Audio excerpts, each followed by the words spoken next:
3, 2, X-1, fire.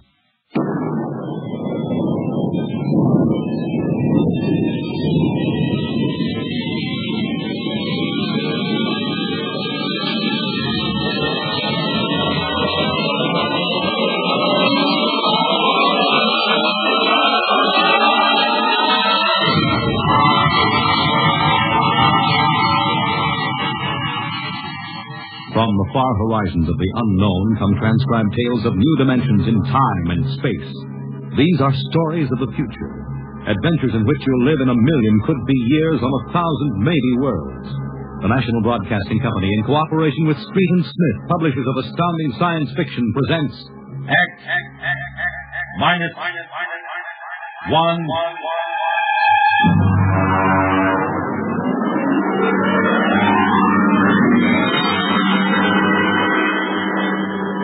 Tonight's story, The Embassy.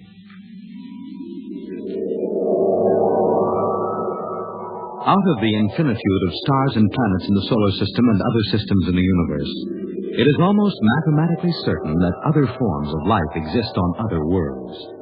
Someday, in the future, in 1,000 years, or in the next 25 minutes, daring travelers through space will make contact with the inhabitants of another world.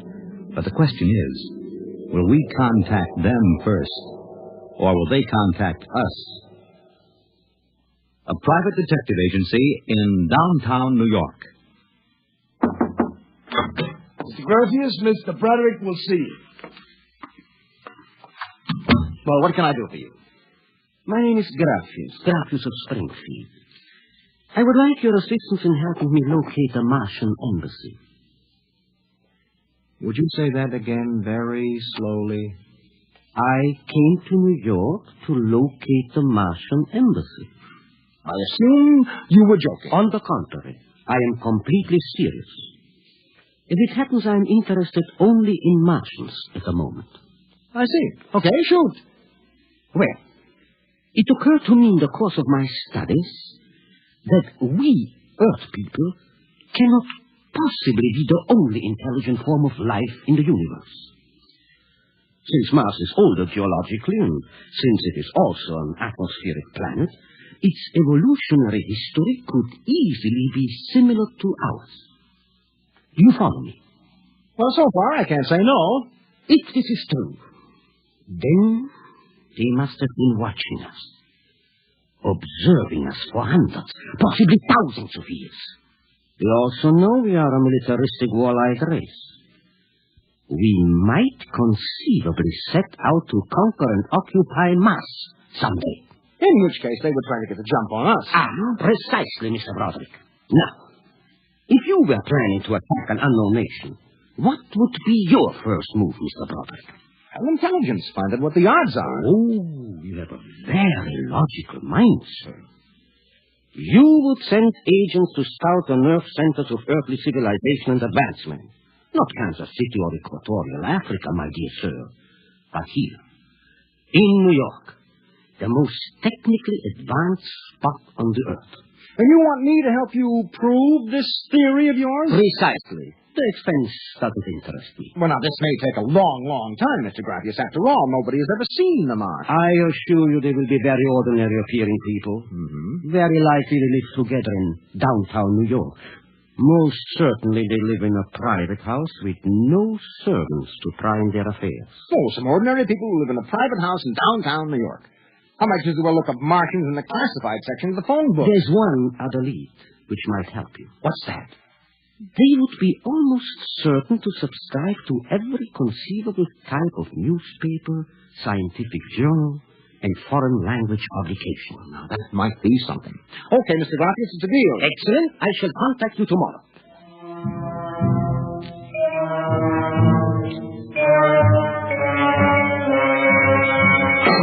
Boss, here's an address takes everything from Pick Magazine to the Manchester Guardian. Here, listen to this here. Pick, Look, Scientific America, the Daily News, Daily Worker, the Police Gazette, Journal of Engineering, a Scientific Quarterly, American Psychiatric Journal. Let me see that. Yeah. Oh, Doolin. Sometimes I wonder, what is the address on this? Well, it's 9 West 124th Street. Which happens to be the Harlem branch of the New York Public Library. Oh.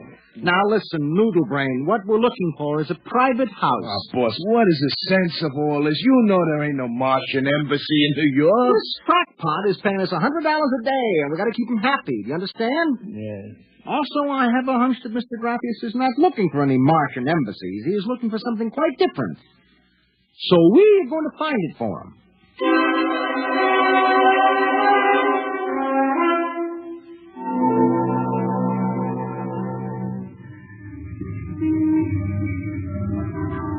Which house is it, Doolin? It's right down there, number 108. Nobody comes out, nobody goes in. I asked around. You haven't been blabbing around the neighborhood that we're looking for the Martian embassy, have you? Boss, I'm stupid, but I ain't that stupid. Who'd you talk to? I struck up what you might call a casual acquaintanceship with those two girls standing with the baby carriages up the street. That cute one is real cute. Look, Doolin, don't try to do anything intelligent, all right? Just keep walking up and down, see? Check. I'm going back to the office to meet Grappius. I'll see you later, boss.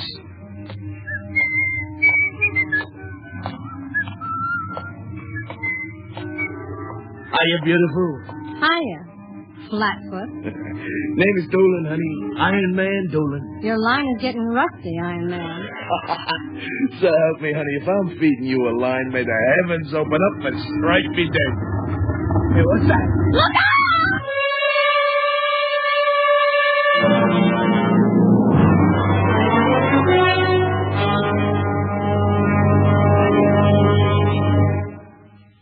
I'm sorry to have kept you waiting, Mr. Grappius. Thank you. But I've had Doolin casing our first lead for a week now. It's a house down in Greenwich Village, privately rented, number 108 Conklin Street. Nobody seems to know anything about who lives there, except that they subscribe to every paper and scientific journal put out. Also, there's a radio antenna on the roof. Oh, you don't suppose your Mr. Doolin will try to get inside the house? If this place is the Martian embassy... No, don't worry. Doolin can take care of himself. No, excuse me. Hello. Yes, speaking. Doolin? Yeah, he works for me. What? No. No, I can't think of any. Yeah, sure. Okay, I'll be right down. Okay, Lieutenant, yeah. Yeah, right away. Something the matter? Doolin is dead, Mr. Grappius. All right, come on, we get a cab. I have to identify the body.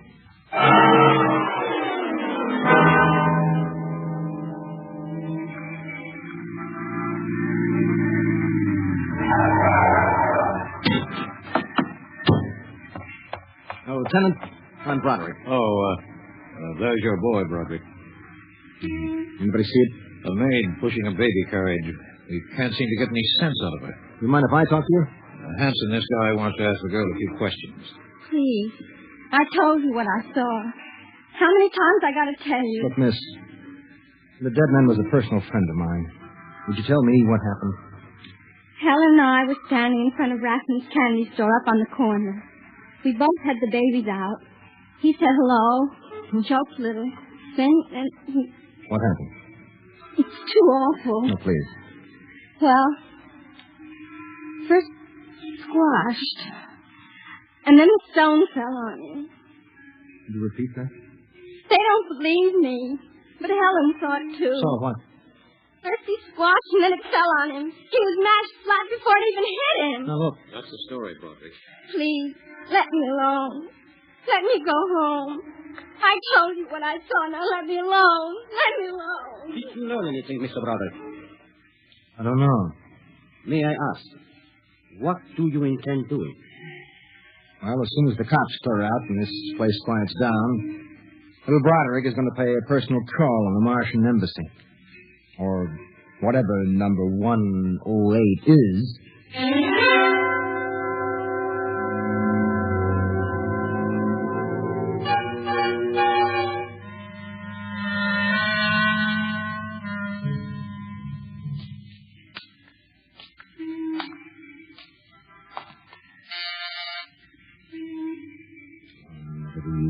open that door.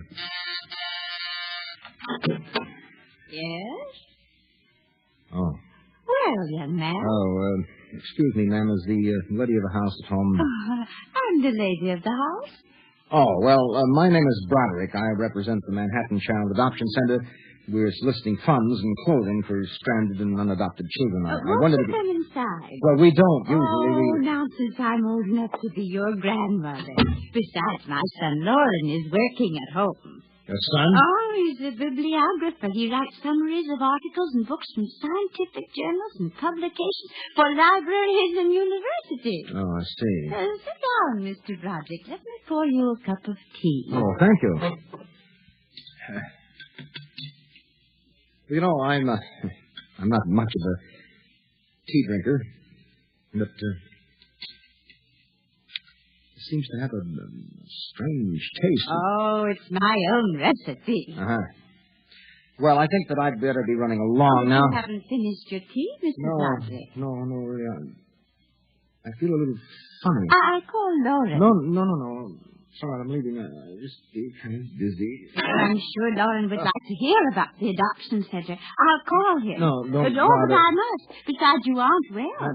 Tea. Lauren! I've got to get out. Lauren! Lauren, hurry! Look out. Get out of my way. No. You must stay. Yes, Mother. You drugged my teeth. You let go of my arm. Lauren! Let go. I've got to get out the front door. Open.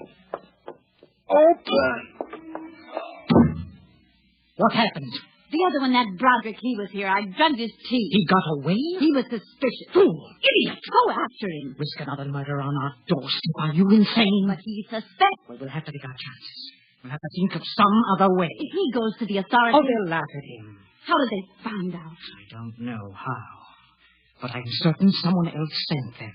Who? I don't know. I'm afraid to let myself think. It might be. It just might be them.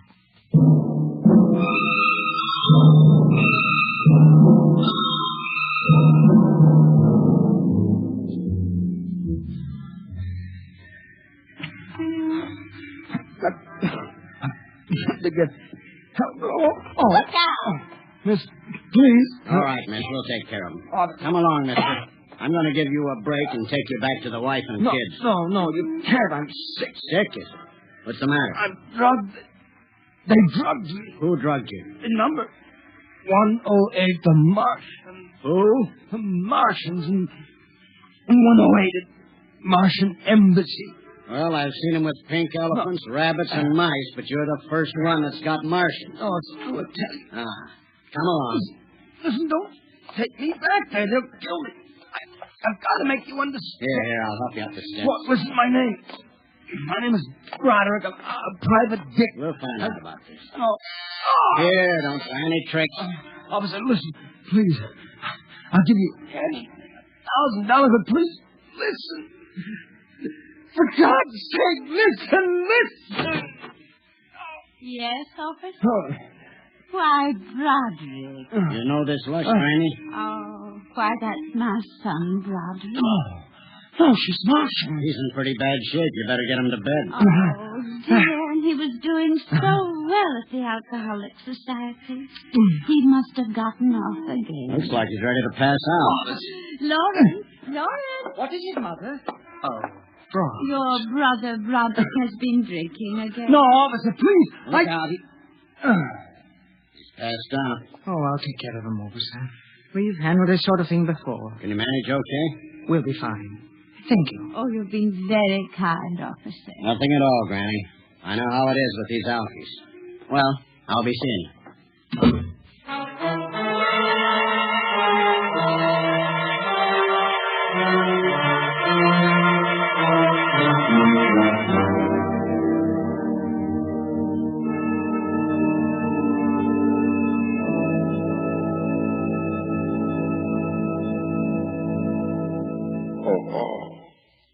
Martian Embassy. Martian. Oh, my head. Our Mr. Broderick is regaining consciousness, Mother. What? What happened? I can't get up. Oh. Do not struggle, Mr. Broderick. It will be impossible for you to rise from that chair. The pressure from this ray will keep you there. Ray? Who are you? You've already guessed, Mr. Broderick. You mean this really is the Martian embassy? Yes. Yes, you have the honor to be the first prisoner of the Imperial government of Mars. First prisoner? Yes. After the invasion, of course, you will all be our prisoners. What sort of nonsense is this? No nonsense, Mr. Broderick. As your people will soon find out. Our preparations for invasion are nearly completed now. As soon as we give the signal, our armed forces will launch a surprise attack. And then the Earth will be ours. Crazy. Or not half as mad as you, Mr. Broderick, to come muddling so foolishly into our affairs. It was a mistake, Mr. Broderick. A fatal mistake. So Doolan's death was no accident, then, huh? Oh, assuredly not. We found it necessary to use a pressure ray on your friend. The block of concrete was an afterthought. We thought it might help to divert suspicion. All right. So what happens now? If you cooperate, you can look forward to a quick, painless death. Like your friend, Mr. Doolan. If not? Well, this pressure ray has many delicate adjustments. It can move a pin, or it can crush a boulder. Let me demonstrate. No! You see, Mr. Broderick, as if an invisible vice were crushing you. What do you want? The name of your client. We are interested in knowing who is so anxious to locate the Martian embassy. The names of my clients are confidential. Well?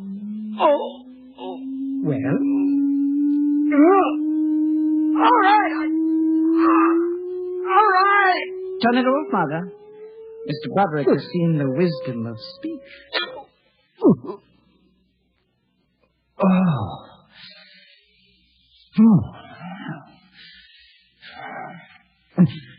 His name is Gracias. Gracias? Yes. An unusual name for an Earthman. Describe him. Well, I don't think I really can. Describe him.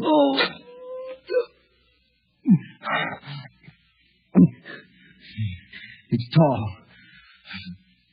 A big forehead. About 60.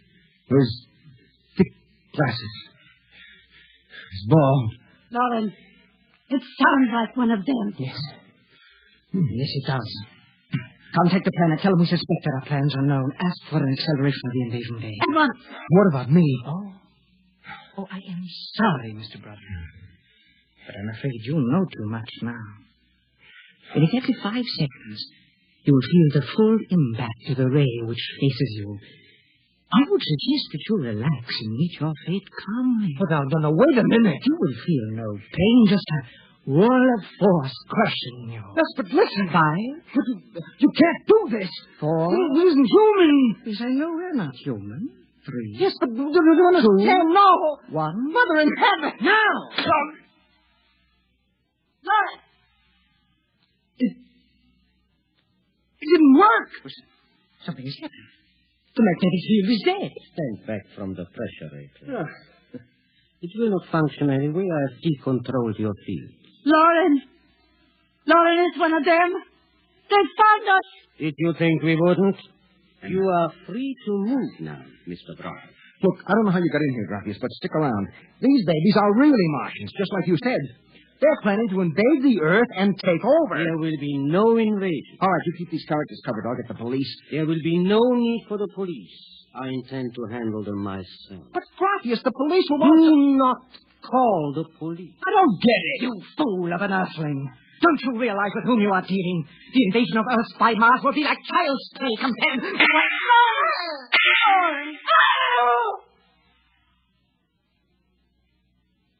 Holy mackerel.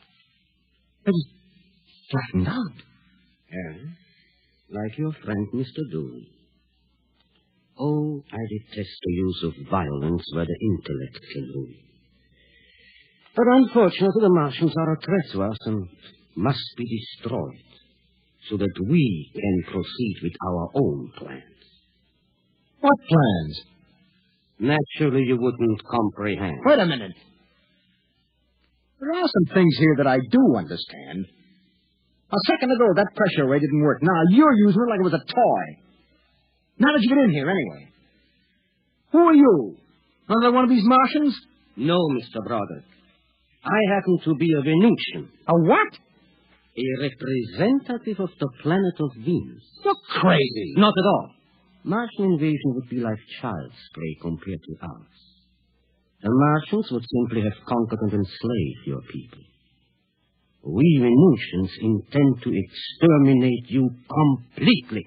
Then I suppose that you were going to start by knocking me off. On the contrary, you are free to leave any time you please.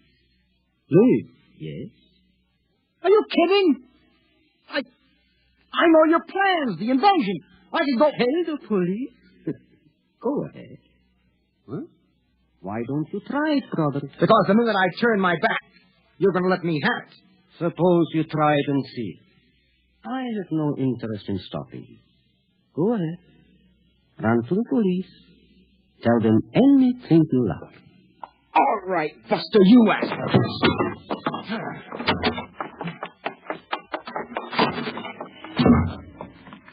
My. You let me go. Here. Where do you think you're running to? Officer, listen to me. Oh, it's you again.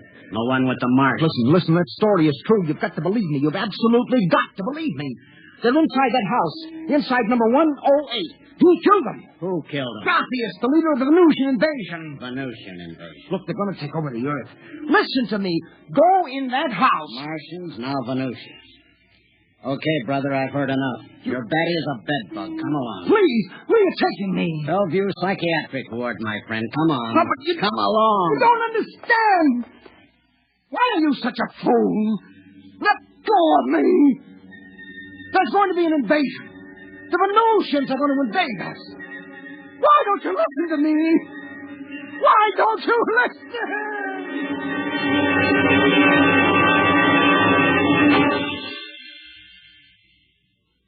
You have just heard X-1, presented by the National Broadcasting Company in cooperation with Street and Smith, publishers of astounding science fiction. Tonight, by transcription, X-1 has brought you The Embassy by Donald A. Wollheim, adapted for radio by George Lefferts. Featured in the cast were John Larkin, Theo Getz, Bill Zuckert, Audrey Blum, Virginia Payne, Clark Gordon, Jack Orison, and Reese Taylor. Your announcer, Fred Collins. X-1 was directed by Dan Sutter and is an NBC Radio Network production.